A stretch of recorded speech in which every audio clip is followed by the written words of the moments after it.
Après la conscientisation, il est important d'opter pour l'intérêt commun pour dénouer un conflit dans une impasse. Cette procédure consiste à découvrir ce que le problème signifie pour le client et d'orienter notre discussion en ce sens afin de préserver une relation de confiance. Comment faire pour orienter la discussion et viser à obtenir et identifier un intérêt commun pour résoudre le conflit? Comme vous l'avez certainement remarqué dans l'exercice précédent, contrairement au « mais », le « et » reconnaît la validité de la perspective du client et elle suggère une volonté de rechercher un terrain d'entente. Même si les deux solutions sont différentes, il peut y avoir suffisamment de sens partagé pour que vous puissiez trouver un terrain d'entente et une procédure en partenariat avec le client. Favoriser le « oui et » est important. Il est également essentiel d'être conscient de ce que le conflit signifie pour vous en tant que professionnel, autant que de voir ce qu'il signifie pour le client. Il s'agit d'identifier les enjeux pour chacun. Ce processus vous amène à différencier les intérêts et la position de votre client des vôtres. La position d'une personne est son opinion. Cette position n'est pas toujours expliquée et l'intérêt de cette personne lors d'une situation peut ne pas être partagé. Dans ce dernier cas, cette situation peut mener à des conflits. Contrairement à une position stricte, l'intérêt pour quelque chose est de préciser ou d'expliciter ce qui importe, ce qui convient ou ce qui est avantageux. Si l'on connaît l'intérêt de l'autre dans une situation donnée, il est probable que la raison du conflit disparaisse. Prenons l'exemple de deux enfants qui se disputent pour une orange. Si les enfants ne s'en tiennent qu'à leur propre position sans préciser l'objet de leur dispute, la situation peut dégénérer en conflit.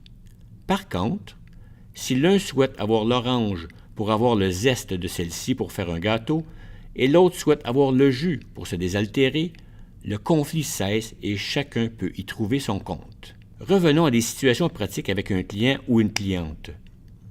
Même si deux solutions sont différentes, il peut y avoir suffisamment de sens partagé pour que vous puissiez trouver un terrain d'entente et une procédure en partenariat avec le client. Cette entente devrait favoriser l'intérêt des deux parties, soit l'amélioration de la condition de santé et de bien-être de l'animal. Rappelez-vous de la réaction de la cliente qui réagit quand elle apprend qu'elle ne peut rendre visite à son chasse-corps à l'hôpital. Clairement, la politique de non-visite a une signification bien différente pour elle et pour le médecin vétérinaire. Avec l'expérience, nous savons que les clients ont souvent déjà réfléchi, partagé leur inquiétude avec leur entourage et discuté de ce qui pourrait mal tourner dans la condition de leur animal et aussi de ce qu'il faudra faire à ce sujet. Incitez les clients à partager leurs idées et leurs attentes pour découvrir leur intérêt. Il est utile de demander ce qu'ils savent sur le problème de santé ou sur ce qui les préoccupe le plus. Faites verbaliser au client ce qu'il attend de vous. Voici un exemple de question à poser à la propriétaire de score afin de connaître son intérêt à rendre visite à son animal aujourd'hui pour mieux comprendre sa déception ou sa position face à la politique de non-visite.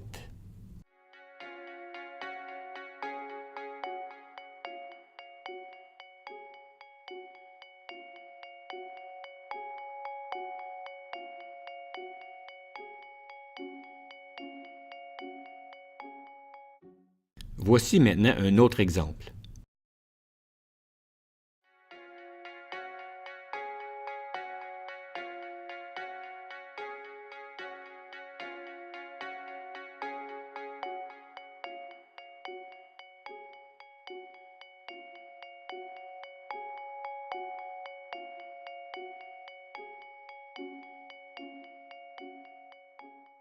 Bref, l'attente du client peut avoir un sens. Les attitudes dépendent de l'expérience passée. Le médecin vétérinaire peut être interpellé ou mis mal à l'aise par un problème de santé particulier ou une maladie. Par exemple, vous pourriez être mal à l'aise d'annoncer à votre client un diagnostic de cancer pour son chien alors que vous venez de perdre un membre de votre famille de cette condition. La maladie peut aussi avoir une signification personnelle pour le médecin vétérinaire.